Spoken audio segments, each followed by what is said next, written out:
the 18th of July, and the center of Moscow has been blown up. This is messed up. Ukrainian forces are attacking Moscow, the city center, and its suburbs. Drones are crashing into high-rise buildings. There's a fire over there. Here are the fragments. Look, that apartment is on fire. It went off with a hell of a bang. I just managed to run away in time. Everything's burning. Apartments are on fire. People are screaming. A large-scale evacuation is underway. This is killing me. God forbid anyone ever goes through this. Muscovites are screaming. Please! Oh! Come here. Don't go there anyway. A carpet regime has been declared at Vnukovo and Sheremetyevo airport. Takeoffs and landings are banned. There's panic and evacuation. The SBU has launched a new phase of the Special Operation Web. Echelons carrying military equipment and fuel have been blown up, and the Navy has also destroyed a boat belonging to Russia's Black Sea Fleet. It was blown up. We'll discuss the attacks on the Black Sea Fleet, military airfields, echelons with tanks, fuel, and equipment, as well as the explosions in Moscow and the Moscow region with Alexander Demchenko right now. The Ukrainian armed forces are once again attacking Moscow, the city center, and the Moscow region. Drones are crashing into high-rise buildings thanks to Russian electronic warfare, of course. There are fires, apartments are burning, people are screaming, and a large-scale evacuation is underway. At Vnukovo and Sheremetyevo airports, the carpet plan has been implemented and takeoffs and landings are prohibited. There is already a massive collapse at passport control in Vnukovo. There are huge crowds of passengers there. Everyone is sobbing and crying because no one can depart. People are arguing, almost fighting, according to Russian social media channels. The main intelligence directorate blew up trains carrying fuel and military equipment. And the Navy destroyed a boat belonging to Russia's Black Sea Fleet. Ukrainian forces struck a boat off the western coast of Kherson. The attack on the Atlas oil depot for the first time in a very long while. We are targeting a refinery. We'll discuss the new special operations by the armed forces, the main intelligence directorate, and the security service of Ukraine with top analyst Alexander Demchenko right now. Sasha, welcome. Hello, Dasha. So what about the planes? What about, tell me, the airfields and airports? What about Vnukovo for us? Now, Maliuk has just come out and said that, yes, there was a planned attack on the security service of Ukraine. There was a planned explosion at the SBU headquarters on Volodymyrska Street in Kyiv. What does this mean? It means that the Ukrainian security service and probably Ukrainian intelligence are preparing major explosions, preparing blasts at decision-making centers. I don't know if there will be an explosion on Lubyanka Square. I somewhat doubt that they will actually blow up the Lubyanka specifically. But for some reason, it's likely that the general staff or the Zarbata on Frunzenskaya and a number of other strategically important decision-making centers will be blown up, or there will be some kind of explosions. So we understand that for Kyiv right now, during the day, there was a terrible tragedy in Dnipro. For those who don't know, a strike hit a passenger train. 14 schools and kindergartens were just struck. Children were injured, and there are fatalities among them. So friends, let's unite, support each other, and leave likes and comments. Don't forget to subscribe to Dasha's YouTube channel, to Dmitry Gordon's YouTube channel, where all of this is also being published. But what's very important, Dasha, is that, of course, there will be a response. The special operation Web 2 is ongoing and will continue. I can just feel it with every fiber of my being. I don't know, with my gills, my nerves, my gut feeling, whatever you call it. I just sense that very soon, there will be Web 2. I don't know what will go up in flames. Will it be Putin's plane that burns? Will there be an explosion? Will Putin's plane explode? Or will they blow up Shoigu? Or the elimination of Medvedev, who recently started threatening Trump and Putin. I even heard that Putin beat him up at night. Putin's security guards beat up Medvedev. Well, what do you expect? After making such statements, drunk, he started talking about how he almost told Trump that he would hand over nuclear missiles to Iran. Trump started threatening him, and probably Putin just snapped already. He had been shaking for several days in a row as it was.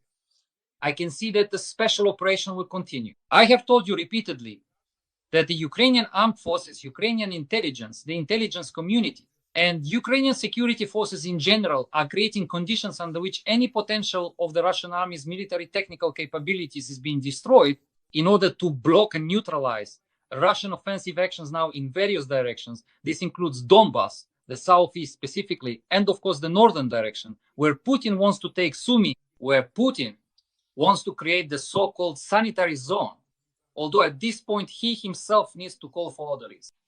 And if not for him, then for all his associates, Medvedev and all the rest. But the fact that everything has come to a standstill, the fact that Sobyanin is shouting having twice, ended up in intensive care, and come out after strokes, these are the kinds of news that are absolutely logical and consistent. Ukraine is consistently striking military targets. They've started striking oil refineries again, as you mentioned. But it was Russia that first broke this so-called energy truce just recently. Russia, Kyiv was burning just now. Literally the day before yesterday, Kyiv was burning, right? And Kyiv was burning yesterday as well. And each time these were strikes, including on energy infrastructure. And part of the city was left without power. And not just Kyiv, they're striking Sumy region too, leaving people without electricity, without water. And Lviv region recently, they hit Lviv and left people there without power and water as well. They're targeting energy facilities. So why the hell shouldn't Ukraine strike those energy facilities in return? It's obvious that any truce has been broken. It's clear that the so-called energy pause has been disrupted, that Trump got busy with other things, started leaking or shifting things around, and so on. Well, that's it. This means the board has been flipped over and that Ukraine has resumed strikes on oil refineries. And against the backdrop of the worsening economic crisis in Russia, Russia's Minister of Economic Development, Reshetnikov, had the nerve, such insolence, to come out and say right in front of Putin, the country is in recession, take cover in the wheat fields, it's over for everyone. I mean, how can someone be so rude in front of the president of Russia to say such frightening words incomprehensible to the Russian people? Recession? What kind of un-Russian word is that? He should have just said the economy is screwed, we're in deep trouble. That's it. For the Russian Federation. And in fact, they've calculated precisely that by the end of this year, that's it. After that, they can't go on. If oil stays like this, even if Trump is like this, if the sanctions are like this, if Ukraine keeps resisting like this, then that's it. We need to understand ourselves over the past few days. We've seen a whole series of these different news stories, right? The news that comes to us, an attempt on Zelensky's life in Poland was foiled. An attempt on Yermak's brother was foiled. An attempt on Dmytro Gordon was foiled. Why? Because apparently Putin has realized that he can't do anything about Ukraine. He can't take Ukraine. So that means he needs to eliminate the leadership and stir everything up from the inside, create some kind of chaos here inside Ukraine. He can't do it any other way, and he won't be able to. He realized that he's stuck. He realized that it has all failed. He realized that the summer offensive would bring him nothing except some PR. Well, listen, World War II lasted 4 years right here. On this territory, if we're talking about after the attack on the Soviet Union, it lasted much longer. Some people count from 39, I count from 32 or 33, but that's not important. The big war lasted 4 years. Right here, on this territory of the Soviet, post-Soviet, Soviet space. And what was the result? Berlin. And here, damn it, what does he have? 3.5 years. And in reality, this mess has been going on much longer, stuck in this swamp. Russians are dying in droves, and he sends these corpses to Ukraine so he doesn't have to bury them himself or spend money on them. Not a penny, not a kopeck. And as for himself, when it comes down to it, he can't do anything. He can't do anything. That's why what we're seeing now and what we'll see even more of in the future of Vnukovo will be blown up, and the fleet will be blown up again, some other one. They're threatening with the Baltic fleet to blow it to hell or even sink their own fleet. They don't care. And they'll have problems in Crimea, and in Siberia has already gone up in flames once. Why do we think it won't happen a second time? Everything always repeats itself. The show just goes on as usual. A good show runs several times. Then it's premiere after premiere after premiere. You know that, right? There can be a good premiere of the same play 3 or 4 times. It's the same. Here there will be Web 1, Web 2, Web 3, and Web 4. It's not for nothing that Maliuk came out and said there was an attempt to destroy the main headquarters, the main SBU office in Kyiv. A director, the head of such a service, doesn't just say things like that for no reason. This means that a response is being prepared, and it means that the response will target the most important decision-making center. Sasha, what is your opinion on the strikes and the destruction of the Russian Black Sea Fleet's boat? because it's reported that since the beginning of the war, Russia has already lost 28 ships and boats due to threats. The Russian fleet is withdrawing from occupied Sevastopol.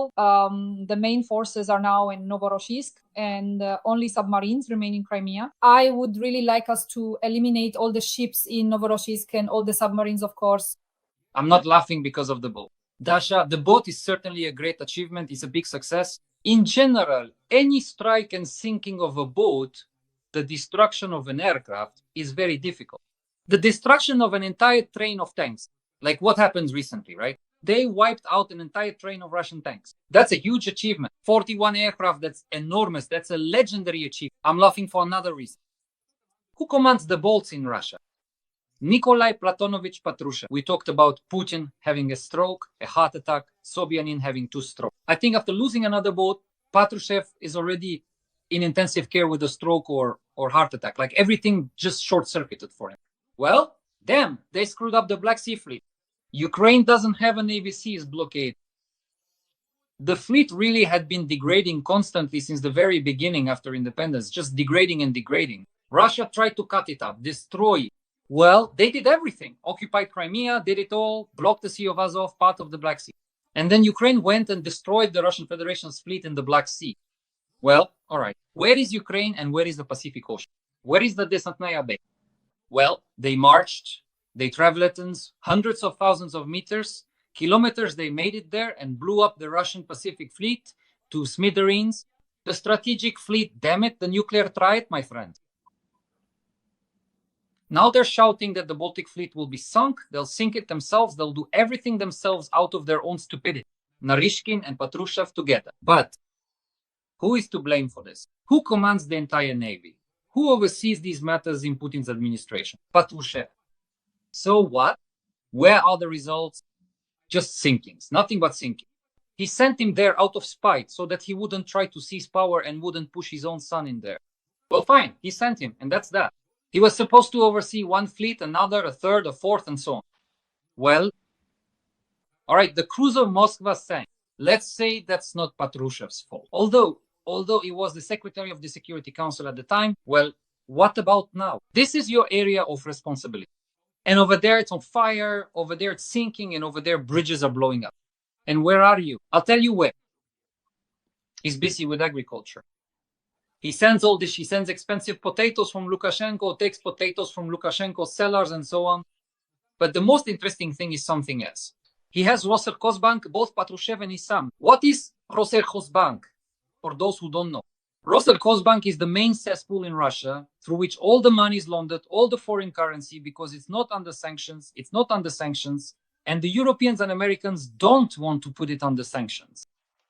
Well, that's what he's up to. Laundering money for themselves and for Putin. And recently he also took over Domodedovo. Well, okay, so you say that Domodedovo has a plan carpet. Who has the carpet plan? Where is this Aladdin sitting?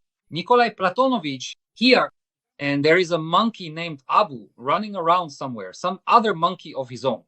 Dima Medvedev, who drunkenly shouts every single day that he has some kind of nuclear warhead for this or that country. He has a nuclear bomb for Ukraine. He has a nuclear bomb for Iran. He has a nuclear bomb for Trump. At this rate, he'll end up with a nuclear bomb falling somewhere in his own backyard. But the problem is something else, Dasha. You see, we joke around, but there's another point. They recently started talking about a dirty bomb. Did you notice? Putin has started bringing it up. A dirty bomb. Ukraine is making one. I'll do everything to make sure Ukraine doesn't strike. I hope they won't strike. First of all, Ukraine doesn't have the technology right now to make, at least for Putin, a dirty bomb. Although, to be honest, it's not so much the bunker, but rather the portable toilet I'd like to put him in.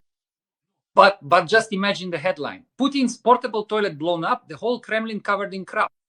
But Dasha, that's not the point. The point is something else. Look, I'm glad to see you smiling. See, I managed to lift your spirits a bit today. I hope I did the same for you too, dear viewers, my friend. So the thing is, they're probably going to escalate the situation. They're probably, in a way, telling all of us, look, we're preparing a provocation involving something nuclear. And what kind of nuclear provocation could they be preparing? Well, they need their own nuclear power plant. But there are others as well. For example, the Zaporizhzhia plant. I'm worried that in the near future, they will try to carry out another act of sabotage, provocation, arson, explosion, or shelling of the Zaporizhzhia nuclear power plant to use it for blackmail. But if Trump was able to strike, as they believe, not with nuclear weapons, but with weapons deadly to nuclear arsenals bombs, the most powerful and deadly aerial bombs in the world, from B-2 bomber aircraft, and that means we can do it too. That's where the talk about a dirty bomb comes from.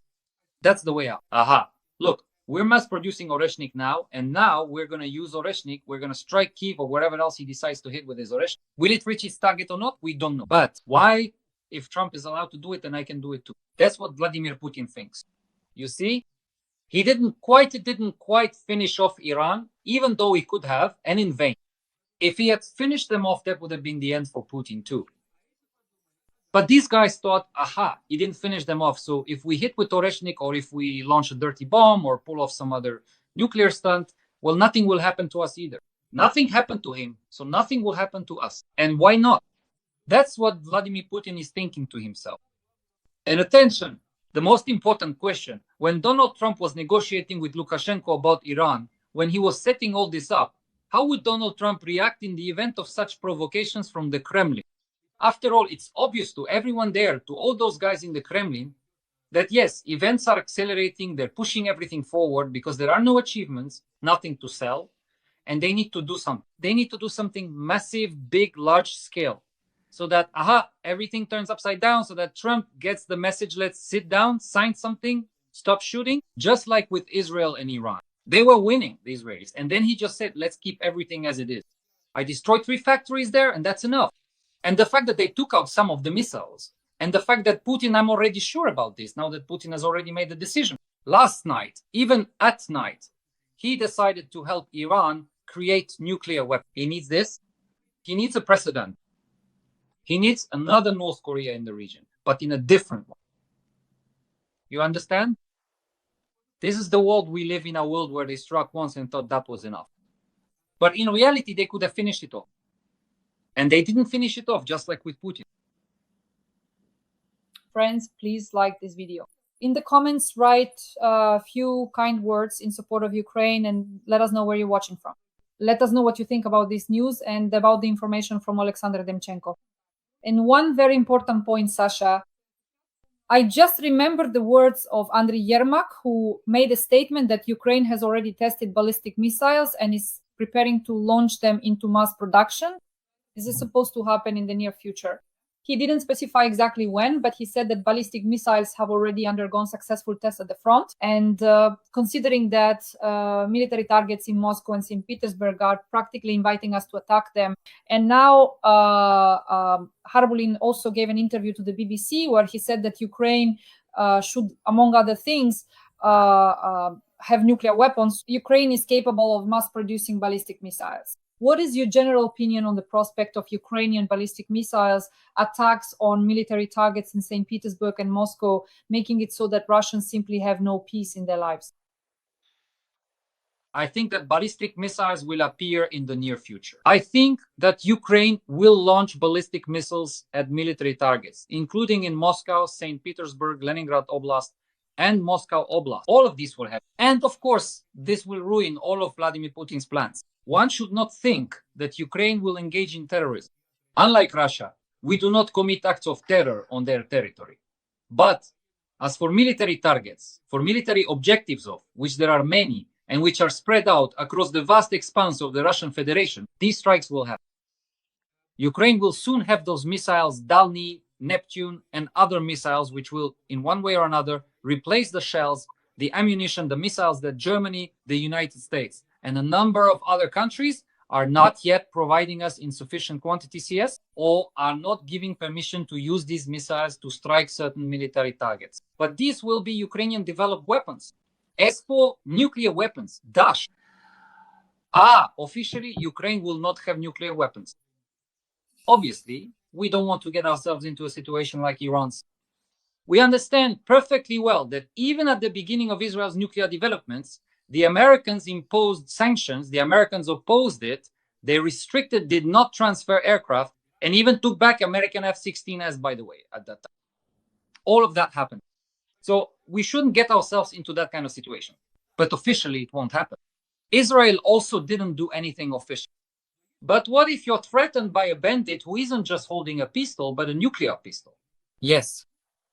What are you going to do if America keeps getting ripped off? If all of Europe has caved in and is just waiting for a call from America, what are you going to do? So when we, for many, many years, said that Ukraine would follow the Israeli scenario in one form or another, we were right. All those people who said that, for one simple reason, there just isn't any other option. I'm not calling for the creation of anything. I'm just thinking logically. I always think logically. If you're facing a nuclear club, you have to defend yourself with something.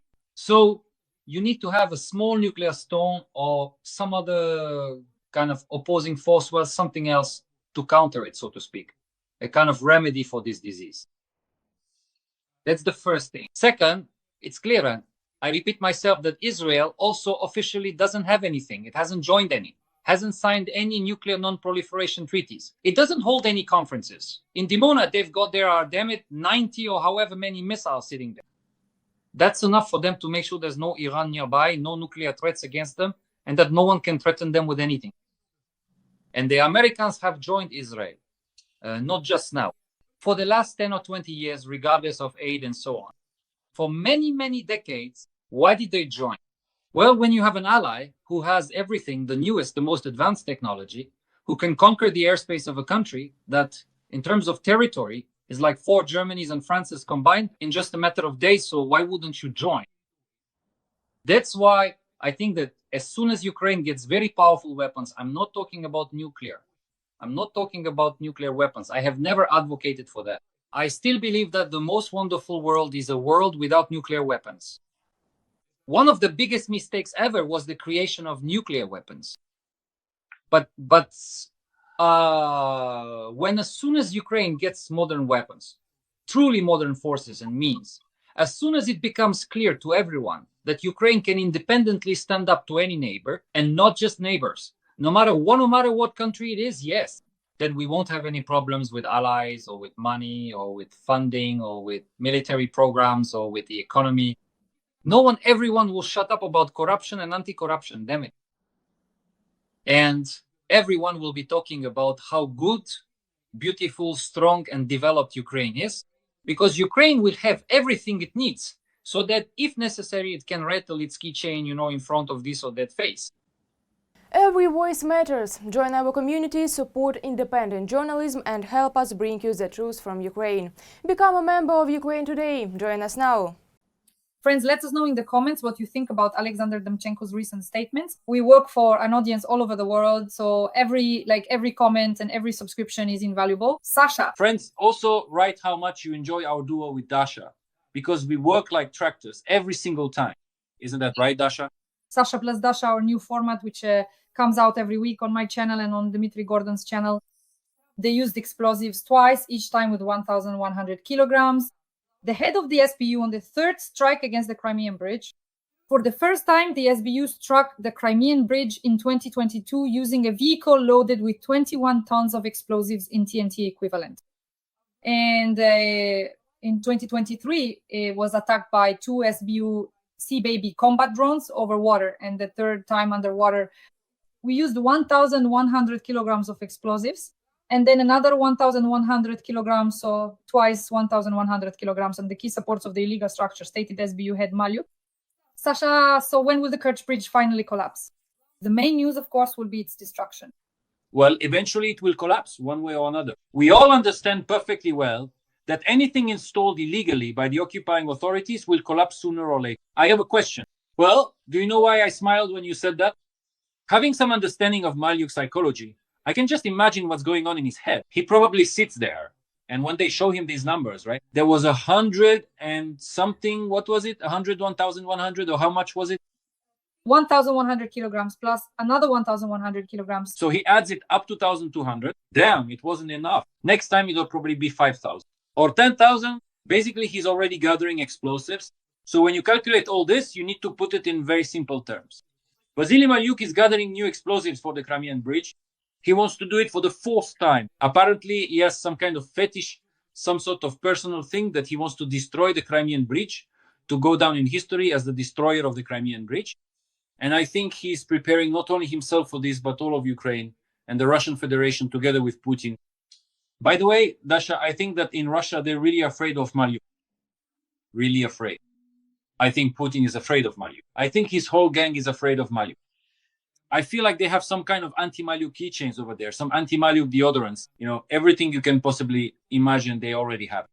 By the way, I think we should start sending them some merch, you know, a little bit explosive with images of Vasil Vasilovich Mariuk on it. But they're absolutely terrified. And he's creative, you know. That's what you need to understand. He's creative.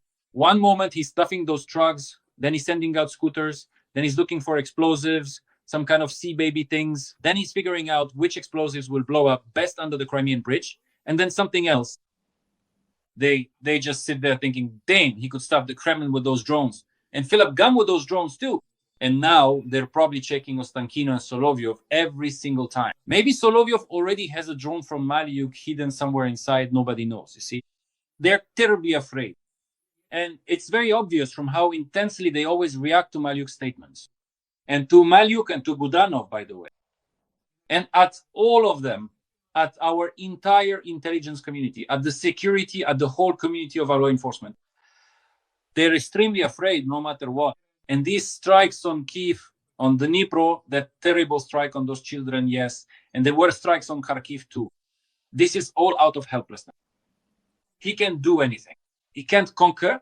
He can't subdue. He wants capitulation, craves it, but there is no capitulation. He wants to remove Zelensky. He wants the destruction of Ukraine and Ukrainians, and he can't achieve any of it. He's already trying everything and nothing is working. And his biggest problem is that Putin has surrounded himself with people who are, to some extent, professionally unfit, people who can't oversee the areas they've been appointed to. Yes, they can steal, like Sarikov Shoigu or like Timur Ivanov, who is now facing 14 and a half years in prison. But they can't do anything else. That Timur Ivanov was put in charge of building Crimea and Mariupol. Where are Crimea and Mariupol now? All that's left is ruin and devastation. But he stole the money. And they're not capable of anything else. Then Chemezov comes in Rostek, Putin's buddy, a KGB guy, and says, we don't have enough money, damn it, we can't do anything. The Pantsir S-1, we've got 48 of those missiles standing there. We sent the Pantsir S-1 to Iranit, didn't work, damn it, the Pantsir S-1. You see what I mean? They're all butterfingers over there. And he understands that perfectly well. Dasha, you and I absolutely have to discuss the sabotage operations. These are trains loaded with military equipment, with fuel.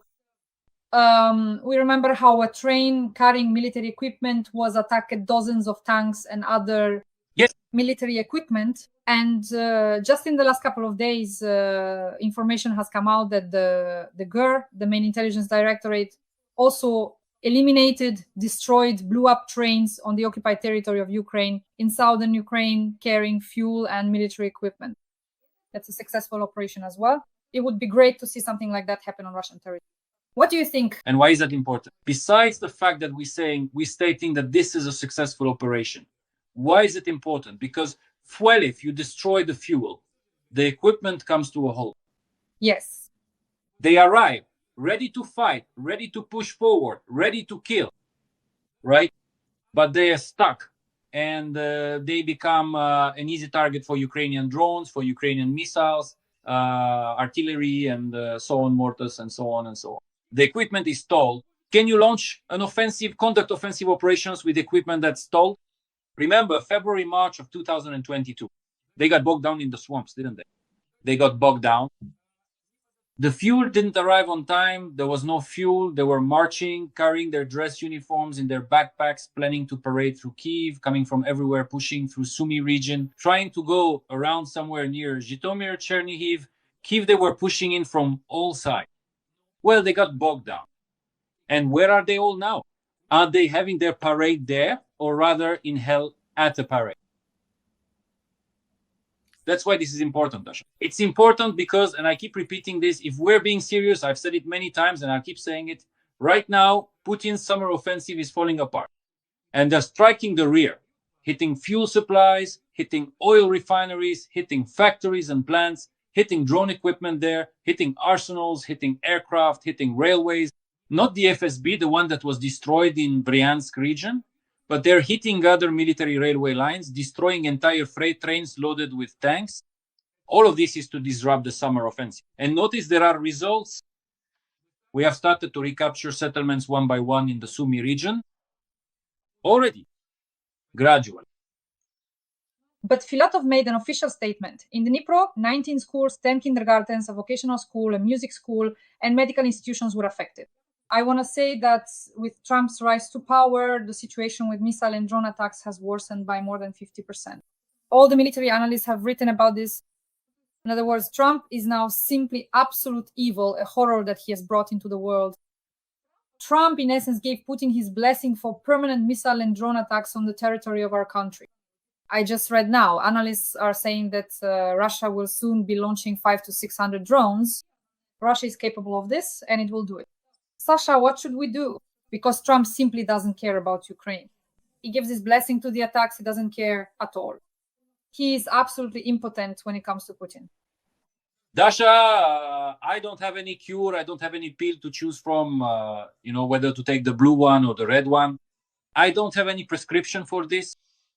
Look, I only know one thing. I suspect, or rather, I have this hypothesis that, in fact, the decision to end the war against Iran was made in part in Moscow. When the Iranian foreign minister came to Moscow late at night and spoke with Putin, Putin didn't just betray him. He helped Trump reach an agreement and renegotiate. It wasn't Qatar negotiating. It was Putin who was negotiating. And Trump knows this perfectly well. And it seems to me that right now, a very difficult, turbulent situation is beginning for all of us. Putin will escalate, expand, and accelerate events, while Trump will turn a blind eye because Putin helped him with Iran. I don't know if there was an exchange, if there was a deal, maybe there was nothing at all. I don't want to lie. I don't want to exaggerate or overstate things. But it seems to me that Putin was involved. Soon, negotiations between Russia and Ukraine will resume. And we'll see from these negotiations, has Putin become more willing to make concessions after the events in Iran? Does he want to negotiate or not? What will Trump's reaction be? Will he allow Putin to strike? You've noticed, haven't you, that Trump hasn't reacted at all to the recent strikes on Kyiv. And did he react in the past? Well, fine. Now Iran is done. He has peace. Deal, deal, deal. He's already achieved everything. Or rather, he hasn't achieved a damn thing. He handed victory to a terrorist country, which will still carry out attacks in Washington. I have no doubt about it. I don't know if there will be an attack near the White House, but in Washington, in New York, they will carry them out. They always do, these Iranians, they carry out terrorist attacks. This is a terrorist country, a sponsor of terrorism, but he gave them victory. Or, well, a partial victory, more precisely, well, definitely not a defeat. Although this country could have, this regime, to be exact, could already be lying in ruins and shreds. Vladimir Putin got involved, and we'll see in the near future what will Donald Trump do. And based on what he does, be analyzing his actions, we'll understand whether there was a deal between Putin and Trump regarding Iran or not. Did Putin sell his services? And what did he exchange his services for with Donald Trump? Friends, Sasha and I are working for you. So every comment and every subscription is invaluable. So we ask you to stay engaged. Let us know where you're watching from and what you think about all this. A few warm words in support of the armed forces of Ukraine. At the end of every stream, I always ask Sasha for an optimistic forecast, what's likely to happen in the near future. Sasha, please share your optimism, maybe give our audience some hope, which is so important. Ukraine will respond. Expect a response in the near future. I don't know from whom, Maliuk, Budanov, but expect a response from Ukraine. It's clear that we will see more than one special operation in the coming days or weeks on Russian territory. It wasn't for nothing that Maliuk came out and said they tried to do something in Kyiv. And all these victims in Kyiv and in Dnipro and in Kharkiv and in Odessa and in many other Ukraine, especially in Sumy, in many other Ukrainian regions, in cities, for all of them, there will be accountability for everything, for this blood. It seems to me that despite Europe's toothlessness, despite this somewhat toothless NATO summit, yes, despite these formulations, despite Trump, Ukraine, no matter what, we'll receive a certain amount of aid and we'll be able to stand up to Putin. And Putin's offensive, I believe in this. There is no certainty, but I believe in it. And I want you to believe in it too, my friends, because the last thing Putin can break is our hope or hope for something better, for a good life without Putin. So I am 100% sure that this will come true, that Putin's summer offensive will stall. And I'm sure that after it stalls, very dark days will come for Putin. Because not only has karma not been cancelled, but neither have the laws of economics, nor the laws of the Almighty, nor the laws by which humanity lives. That's why I am certain that Vladimir Putin will be punished. But before he is punished, he will punish everyone around him. I don't know what position he'll put whom in, but he already has a line formed by the wall, Medvedev, Shoigu, and then the rest according to the list. So expect some very loud news from Russia, both literally and figuratively. Our format Dasha plus Sasha, Sasha plus Dasha, call it whatever you like, works just for you. Write a few kind words about the format. Let us know what you think. Top analyst Alexander Demchenko. Sasha, thank you very much and see you soon. Until next time.